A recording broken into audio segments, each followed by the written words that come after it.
शुद्ध आत्मा को नमन।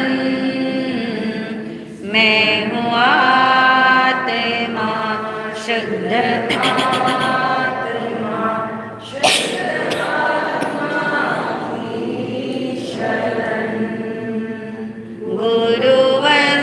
गुरुवंदना गुरुवंदना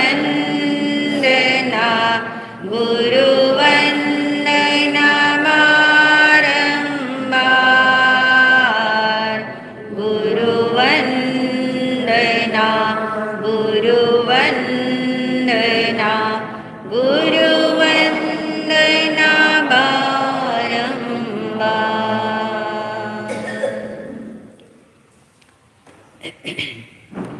परम श्रद्धा परम उपकारी महाराज श्री के चरणों में अनंत वंदन नमन। सभी शुद्ध आत्माओं को अनंत वंदन नमन। भगवान महावीर निर्वाण कल्याणक महोत्सव का आज कौन सा दिन है? 34वां दिन है। और अभी हमने श्रवण किया श्री उत्तराध्ययन सूत्र के 34वें अध्ययन का मूल पाठ। अब हम जानेंगे 34वें अध्ययन में भगवान ने हमें क्या संदेश सुनाया। उससे पहले हम दोहराने वाले हैं 1 से लेकर 33 तक के अध्ययनों के नाम। तैयार है आप? पहला अध्ययन विनय श्रुत, दूसरा परिशव प्रविभक्ति, तीसरा चतुरंगीय, चौथा असंस्कृत जीवन, पांचवा अकामरण, छठा शुल्लक निर्ग्रहण, सातवा एलयम, आठवा कापिलियम, नौवा नमीपवज्जा, 10वां द्रुमपत्र, 11वां बहुश्रुत पूजा, 12वां हरिकेशी, 13वां चित्त संभूति, 14वां ईशुकार, 15वां सभिक्षुक, 16वां ब्रह्मचर्य समाधि स्थान, 17वां पाप श्रमण, 18वां संजतीय, 19वां मृगापुत्र, 20वां महानिर्ग्रंथ, 21वां समुद्रपाल, 22वां रथनेमी, 23वां केशी गौतम, 24वां प्रवचन माता, 25वां यज्ञीय, 26वां सामाचारी, 27वां खलुंकीय, 28वां मोक्ष मार्ग गति, 29वां सम्यक्त्व पराक्रम, 30वां तपो मार्ग गति, 31वां चरण विधि, 32वां प्रमाद स्थान और 33वां अध्ययन कर्म प्रकृति। आज है 34वां अध्ययन जिसका नाम है लेशा। बोलिए, ल से स्टार्ट हो रहा है, लेशा। यानी ये लेशा शब्द जैन दर्शन का बहुत मौलिक शब्द है। ये लेशा शब्द अगर कर्म का स्वरूप पूरा समझना है तो लेशा को समझे बिना कभी भी कर्म प्रकृति समझ में नहीं आएगी। इसलिए भगवान ने कर्म प्रकृति के बाद ही अध्ययन कौन सा रख दिया? लेशा अध्ययन है। और इस अध्ययन में हम जानेंगे भगवान ने लेशा का स्वरूप समझाकर लानी तो बात कहाँ है? आत्म स्वरूप पे। लेशा का स्वरूप समझ आने के बाद हमें भगवान का संदेश समझ आएगा। और भगवान ने ये संदेश दिया इस अध्ययन से, आत्मा का स्वरूप अलेशी है। कैसा है? अलेशी है। जैसे आत्मा के स्वरूप में कर्म नहीं है, काया नहीं है, मोह माया नहीं है, ऐसे आत्मा के स्वरूप में कौन नहीं है? लेशा भी नहीं है। ये समझाने के लिए कौन सा अध्ययन है? लेशा अध्ययन। ये लेशाओं से क्यों हम लिप्त होते हैं, इन लेशाओं से क्यों हम अपने को महान मानते हैं, ये बात भी इस अध्ययन में समझ आएगी। तो कुल मिला के संदेश का मीनिंग हम समझ लेते हैं, उसके बाद इस अध्ययन में लेशा क्या है, क्योंकि किसी को पता हो किसी को ना भी पता हो तो समझ जाना होगा, समझना होगा लेशा किसे कहते हैं यानी क्या है। नंबर 2 पे समझ आएगा ये लेशाओं का प्रभाव कहाँ पड़ता है। फिर आत्मस्वरूप में तो कौन नहीं है, लेशा नहीं। जैसे आत्मस्वरूप में कौन नहीं थे, कर्म नहीं थे ना, तीनों तरह के कर्म आत्मस्वरूप में नहीं, ऐसे लेशा भी आत्मस्वरूप में नहीं है। इसलिए उसके प्रकार भगवान ने यहाँ समझाए, उसका प्रभाव समझा दिया, उसकी विशेषता समझा दी और मूल बात बताई, लेशा के लक्षण को भी क्या करना है, जानना है। तो पहले सबसे पहले चलते लेशा किसे कहते हैं। किसे कहते हैं लेशा, सुन रखा है ना आपने लेशा के बारे में। किसे कहते हैं लेशा, एक हाँ भाव को कहते हैं। जहाँ तक हमें समझ आता है भगवान ने और गहरे इसके मीनिंग बताए। भाव भी कहा जाता है, परिणाम भी कहा जाता है। भाव को ही क्या बोलते, परिणाम। मगर इसका सूक्ष्म स्वरूप समझना हो तो भगवान की भाषा का शब्द है अध्यवसाय। बोल के देखोगे, अध्यवसाय का संबंध किसके साथ है, लेशा के साथ। यानी अध्यवसाय समझने के लिए कषाय प्लस योग दोनों का मिश्रण। कषाय आपको पता है, क्रोध मान माया लोभ। योग भी आपको मालूम है, मन वचन काया। ये कषाय प्लस योग, इन दोनों के मिश्रण से लेशाएं चलती है। इन दोनों का जब तक योग बना रहता है, कषाय और योग के साथ आत्मा जब तक रहेगा तब तक क्या बनी रहेगी, लेशाएं बनी रहेगी। अध्यवसाय बदलते रहेंगे, भाव होंगे, परिणाम होंगे, लेशाएं रहेगी। इतना तो समझ आ रहा, लेशा कर्म का उदय नहीं है। लेशा कर्म का उदय नहीं है, मगर लेशा से कर्म बंद होता है। कर्म का उदय नहीं है ये। कर्म का उदय तो आपको पता है ना, भाव कर्म और नो कर्म होता है। द्रव्य कर्म का उदय कल हमने जाना था। भाव कर्म, नो कर्म, द्रव्य कर्म अलग है और लेशा अलग है। मगर इस लेशा को समझने के लिए भगवान ने कषाय प्लस क्या बताया, योग। जब तक कषाय रहेंगे तब तक लेशाएं रहेगी, जब तक योग रहेंगे तब तक लेशाएं रहेगी, जब तक लेशाएं रहेगी तब तक कर्म बंद होगा, और जब तक कर्म बंद होगा तब तक क्या नहीं मिलने वाला, मोक्ष नहीं मिलने वाला। सीरीज समझ आ गई आपको। कषाय कब तक रहने वाले हैं, जब तक केवल ज्ञान नहीं होता। बहुत सुंदर। जब तक मोहनीय कर्म खत्म नहीं होता, मोहनीय के कर्म के खत्म होते ही शेष 3 घाती कर्म खत्म होते हैं और क्या होता है, केवल ज्ञान। तो कषाय खत्म हो जाएंगे मगर लेशा नहीं खत्म होगी, क्योंकि हमने डेफिनेशन क्या बनाई, कषाय प्लस योग का क्या है, मिश्रण जब तक रहेगा, यानी दोनों जब तक रहेंगे तो योग कब तक बने रहते हैं। फिर जब तक निर्वाण नहीं होता तब तक क्या बने रहते, मन वचन काया बने रहते हैं। अयोगी गुणस्थान जब आएगा 14वां, तब तक क्या बने रहते, ये मन वचन काया। तो लेशाओं का अस्तित्व देखिए कब तक बना रहेगा, जन्म से लेकर के तो है ही है, जब मरण तक भी है, मरने के बाद भी है, मोक्ष में जाने से एक समय पहले तक भी किसका अस्तित्व रह रहा है, लेशा का।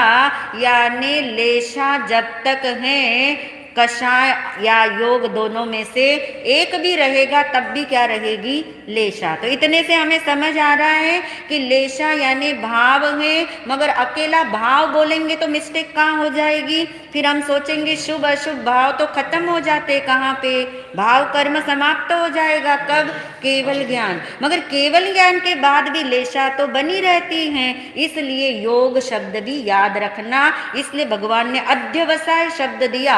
भाव शब्द समझने के लिए हम बोल देते हैं, मगर सूक्ष्मता में जाएंगे तो कषाय प्लस योग जब तक रहेंगे तब तक लेशा रहेगी। इतना पक्का करा। अब थोड़ा गहरा ले जाते हैं। कषाय जो है क्रोध मान माया लोभ कौन से कर्म से रिलेट करते हैं?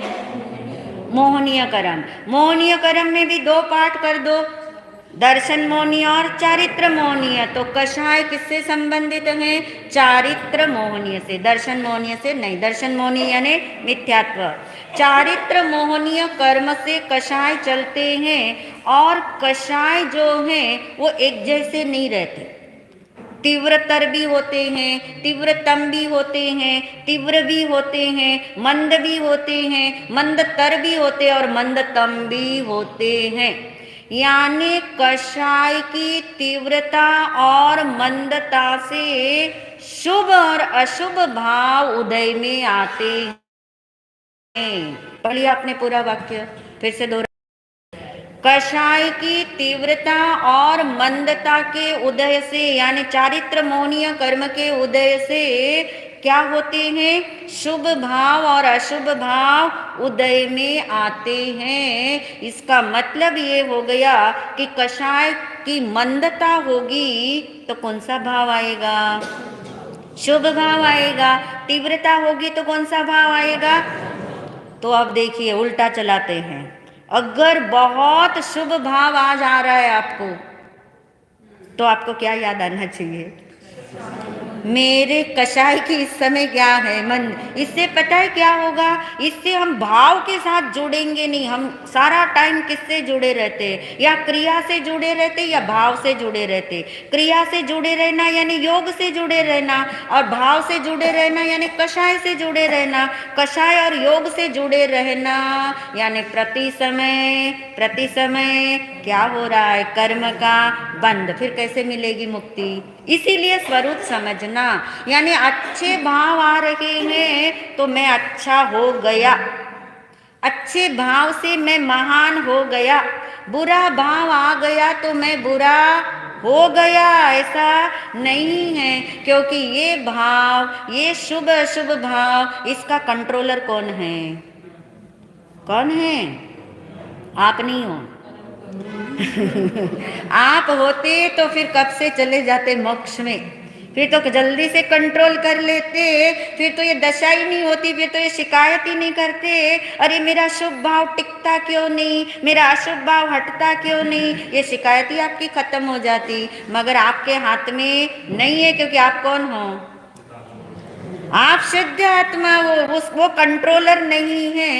ये जिसकी वजह से आ रहे हैं, कौन आ रहे हैं? शुभ अशुभ भाव किसकी वजह से आ रहे हैं? मोहनीय कर्म से। कौन से मोहनीय कर्म से? चारित्र मोहनीय से। चारित्र मोहनीय में भी कषाय की तीव्रता हो रही है तो कौन से भाव? अशुभ भाव, और मंदता होती जा रही है तो शुभ भाव। और प्रति समय उदय बदल रहा है। किसका? कषाय का। कषाय का उदय बदल रहा है, यानी चारित्र मोहनीय कर्म का उदय बदल रहा है। इसलिए न आपका अशुभ भाव टिकता है, न आपका शुभ भाव टिकता है। शुभ और अशुभ भाव आने जाने वाले भाव हैं, वो मेरा स्वभाव। बस ये पक्का हो जाए तो भी लेशा का अध्ययन समझ आ जाएगा। और ये आपको थोड़ा थोड़ा पता है, इसलिए इसे हमने दोहरा दिया।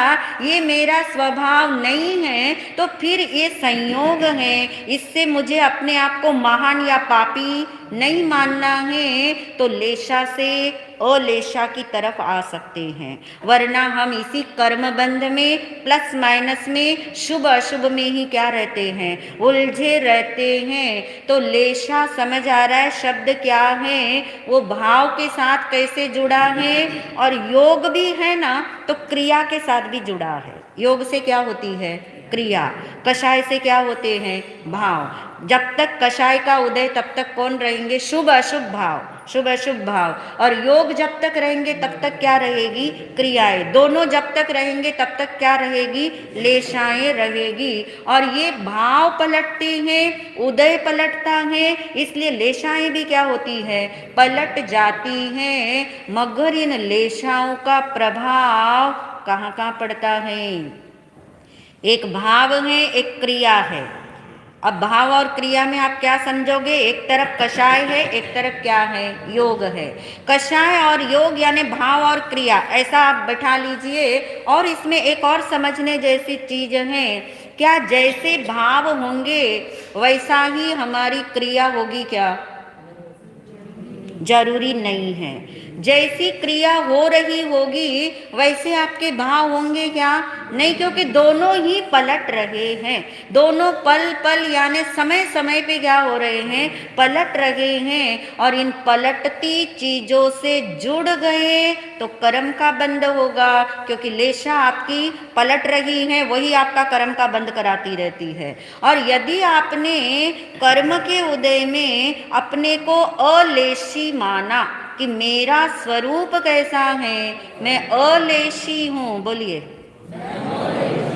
तब हम इस लेशाओं में उलझेंगे नहीं। भावों के प्रभाव में भी हम उलझ जाते, भाव में तो उलझते ही है, भाव के प्रभाव में भी उलझते हैं। और भावों का प्रभाव आत्मदृष्टि चतुर्मास बैठने से पहले हमने 8 दिन तक यही तो किया था।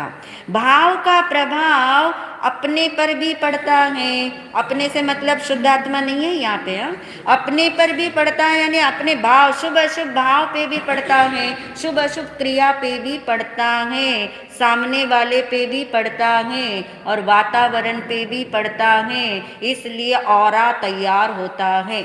लेशाओं से क्या बनता है? ऑरा। ये आभा मंडल जो हम कहते हैं ये लेशा का प्रभाव है, क्योंकि जैसा कषाय का उदय है वैसी लेशाएं घूमना शुरू होती हैं। और इन लेशाओं का रंग भी है, गंध भी है, रस भी है, स्पर्श भी है, और समय समय पे ये क्या हो रही है? पलट रही है। तो इनको हम कैसे एक साथ समझ ले? ये लेशाएं कितने प्रकार की हैं? तो पहले 2 प्रकार की समझ आती है, अशुभ और शुभ। अशुभ लेशा, शुभ लेशा, जरूरी नहीं जैसे भाव होंगे वैसी क्रिया होगी, जरूरी नहीं जैसी क्रिया होगी वैसे भाव होंगे, मगर एक बात पक्की है। कौन सी? लेशा। जैसी लेशा होगी वैसा आपका क्या बनेगा? ऑरा बनेगा। वैसा आपका कर्म का बंध होगा, या आपका कर्म का बंध कम होगा, ज्यादा होगा, ये सब कौन डिसाइड कर रही है? लेशा। और ये लेशाएं कैसे चलती है, कैसे शुभ और अशुभ होती हैं, कैसे ये बदलती हैं, और क्या इनका स्वरूप है, उन सबको एक साथ समझने के लिए भगवान ने एक सुंदर सा उदाहरण दिया जो प्रायः सबको पता होता है। पता है ना, जामुन के पेड़ का उदाहरण। 6 मित्र होते हैं, 6 मित्र होते हैं। मित्र भले हो मगर विचारधारा तो सबकी क्या है? अपनी अपनी है। भावधारा सबकी अपनी अपनी है। हर एक की भावधारा समय समय पे पलट जाती है। इसलिए किसी की पहचान उसके भाव से भी नहीं करना, उसके क्रिया से भी नहीं करना, उसकी लेशाओं से भी नहीं करना, ऑरा से भी नहीं करना। लोग तो ऑरा चेक कराने जाते हैं, मैंने सुना है।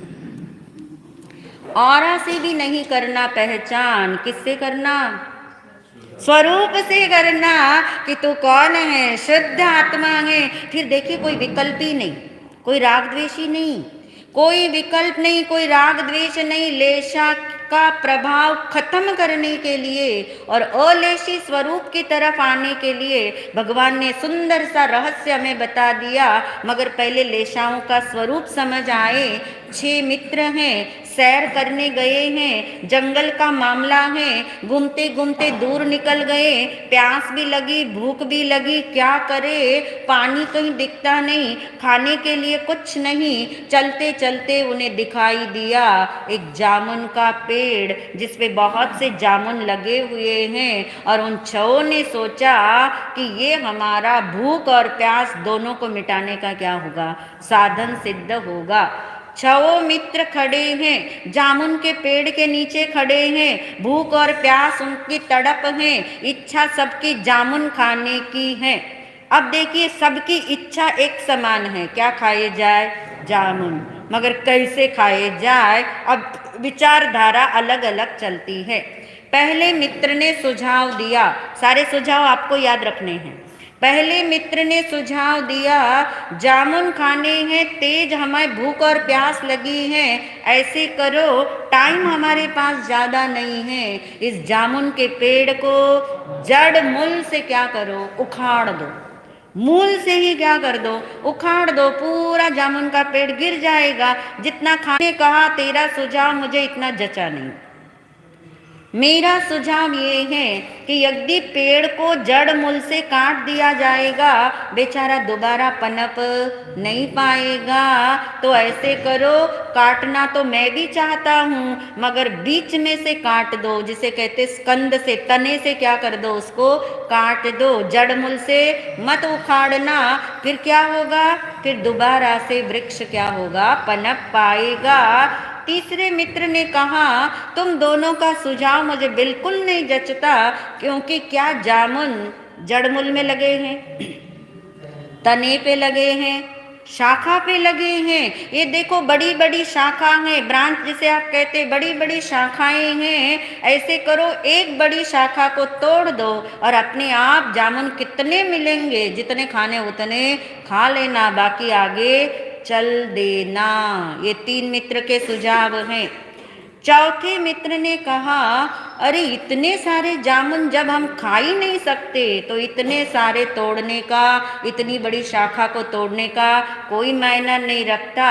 अरे ये बड़ी शाखा की छोटी छोटी शाखाएं भी लगी हुई हैं। ऐसे करो, छोटी शाखा को ले लो और उससे क्या होगा, जितना हमें चाहिए उतना ही मिलेगा और वेस्ट नहीं जाएगा। पांचवे ने कहा, मगर इस शाखा की तरफ ही तुम क्यों देख रहे, जो खाना उसे ही देखो। इस छोटी शाखा पे भी क्या लगे हैं, जामुन के बंच, गुच्छे बने हुए हैं। उतने गुच्छे क्या कर लो, ले लो और खा लो, क्योंकि कच्चे तो हम खा नहीं पाएंगे, पके पके तोड़ लो और क्या कर लो, खा लो। और छठे की नजर नीचे ही थी, वो ऊपर देख ही नहीं रहा था। उसने कहा, तुम क्यों इतना माथा लगा रहे हो, क्यों इतनी विचारधारा में चलते हो। जो जामुन जब कच्चे नहीं खाने, तो इस पेड़ का स्वभाव देखो, पके हुए जामुन तो ये अपने पास रखता ही नहीं है। हवा का झोंका आता है, पका जामुन नीचे गिरता है। क्या तुम नहीं देख रहे कितने सारे जामुन गिरे हुए हैं, जितने हमें खाने उतने क्या कर लो, चुन लो और शेष को क्या कर दो, छोड़ दो। आगे क्या हुआ वो मुझे मत पूछना, कहानी इतनी है। अब इन 6 मित्रों के सुझाव देखने हैं। ये 6 लेशाओं के प्रतीक है। इससे हमें पता लगेगा, लक्षण भी पता लगेंगे, इनके रंग भी पता लगेंगे, इनके नाम भी पता लगेंगे, इनका मूल उद्गम भी पता लगेगा। मूल उद्गम क्या है, कषाय की तीव्रता और मंदता। ये सारी चीजें एक साथ समझनी है। कौन से उदाहरण से, ये 6 मित्र के सुझाव आपने याद रखे हुए हैं। पहले मित्र ने जो सुझाव दिया, उससे पता लग रहा है ना उसके भाव कैसे होंगे। क्रूर भाव है ना, जड़ मूल से किसी को उखाड़ देना तो कैसे भाव है, क्रूर भाव है। और ये क्रूर भाव कषाय की तीव्रतमता में आएंगे। कषाय की इतनी तीव्रतमता है, ऐसा उदय है भाव कर्म का, कि जिसकी वजह से ऐसा भाव भीतर में जागता है। और जिस समय भाव जागता है, उस समय वैसे ही रंग के पुद्गल परमाणु हमारे शरीर के इर्द गिर्द घूमते हैं। वही लेशा है, वही ऑरा है, वही आभा मंडल है। इसलिए पहली लेशा का नाम दिया कृष्ण लेशा। कृष्ण यानी काला रंग। कौन सा ऑरा होगा फिर वो, काला, काले रंग का ऑरा होगा। कृष्ण लेशा नाम होगा, लक्षण उसका क्रूरता होगा, और मूल में क्या होगा, कषाय की तीव्रतमता। ये कौन सी लेशा का स्वरूप हो गया। अब आपका और आपको खुद चेक करना है तो बता देती हूँ। जब हमारे भीतर क्रूरता के भाव जागे, क्रिया की बात नहीं कर रही हूँ, भाव की, कितनी बार मन में आता होगा, अरे ये मेरे आंखों के सामने से दफा हो जाए। बोलते ना, ऐसे वर्ड भी बोलते लोग, दफा हो जाओ हमारे आंखों के सामने से, फिर कभी मत दिखना हमें, हम जिंदगी भर तुम्हारे साथ बात नहीं करेंगे। ये सब कौन सी लेशा का प्रभाव है? ये क्रूरता के भाव है। ये क्रूरता के भाव गांठ बांध के रखने वाले। सबको क्षमा कर देंगे मगर एक को क्षमा नहीं करेंगे। वो कौन सी लेशा है? कृष्ण लेशा।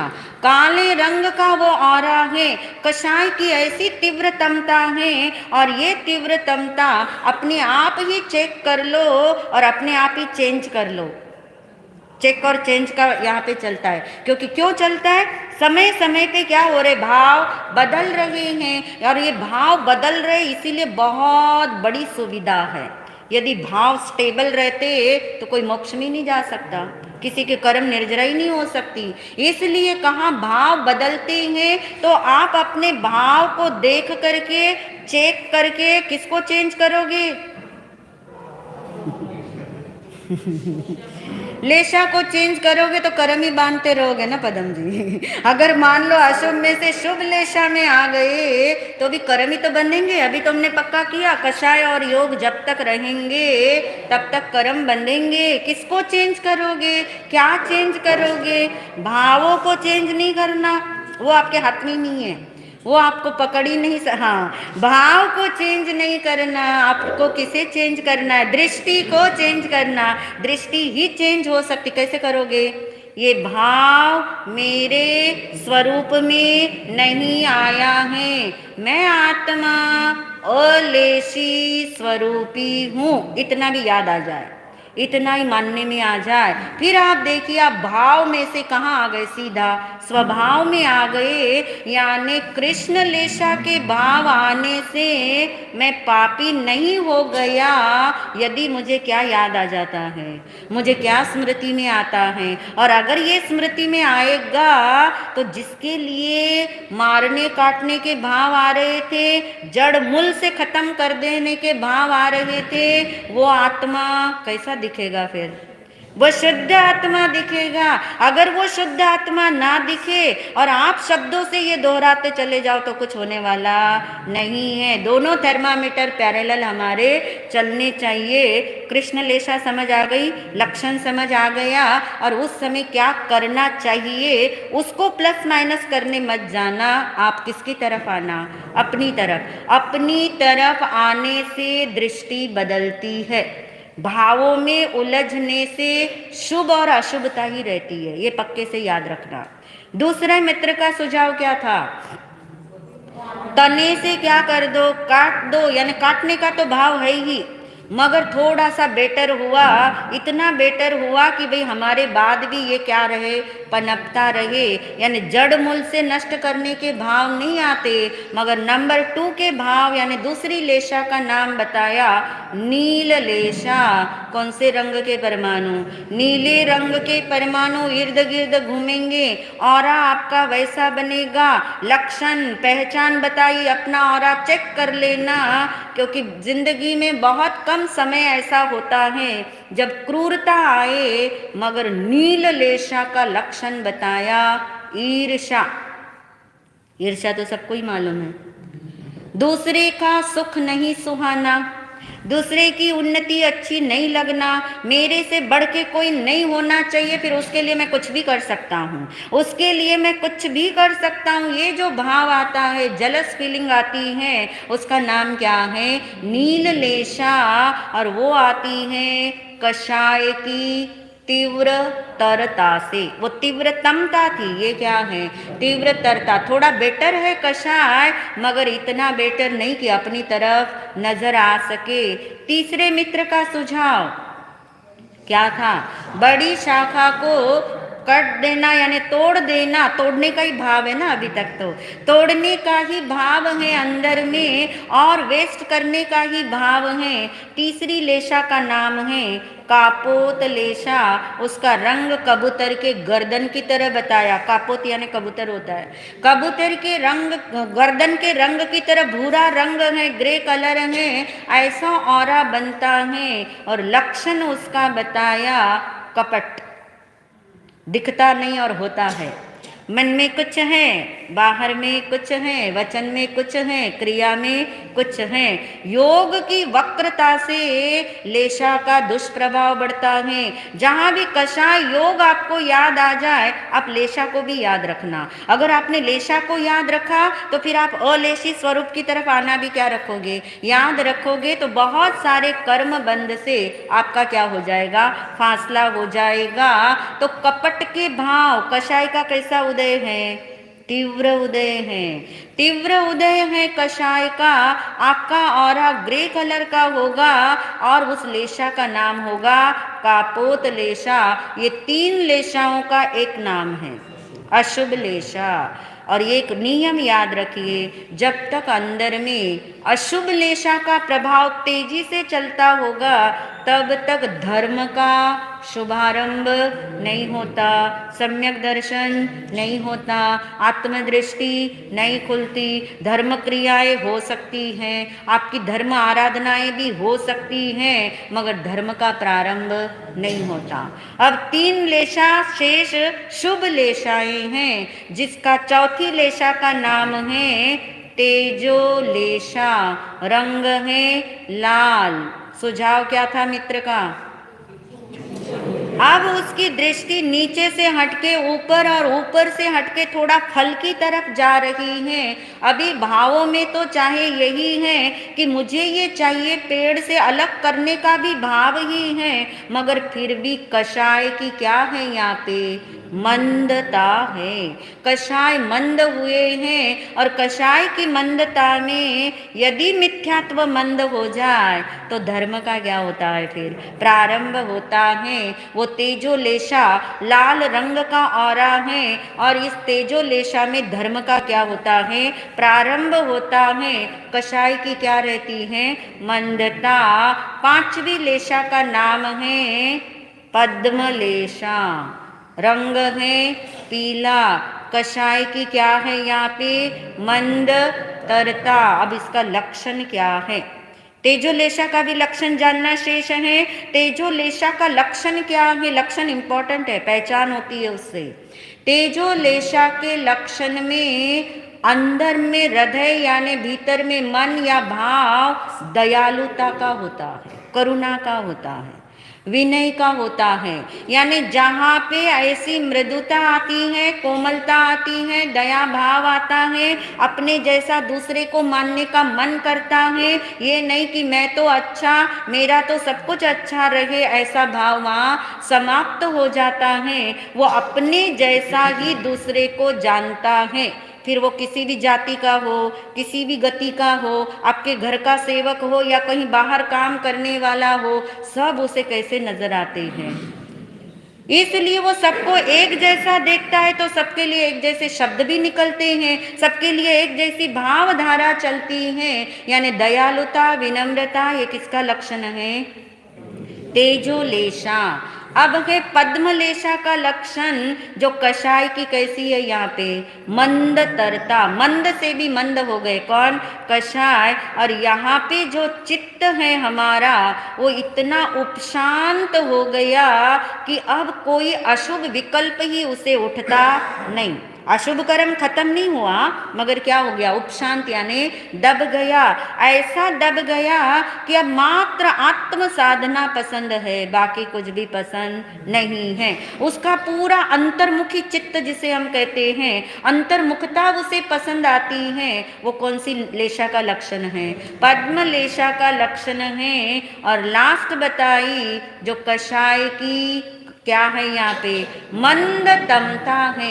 इतनी मंदतमता है कि साथ साथ मिथ्यात्व पे ही क्या है, प्रहार होता जा रहा है। और वो कषाय की मंदतमता के अंदर शुक्ल लेशा, जिसका रंग ही कैसा बताया, सफेद बताया, औरा पूरा क्या है, सफेद हो गया। मगर औरे का भरोसा नहीं करना, क्योंकि किसका भरोसा नहीं है, भावों का भरोसा नहीं, लेशाओं का भरोसा नहीं, उदय का भरोसा नहीं। इसलिए अपने को इन सब से परे जानना।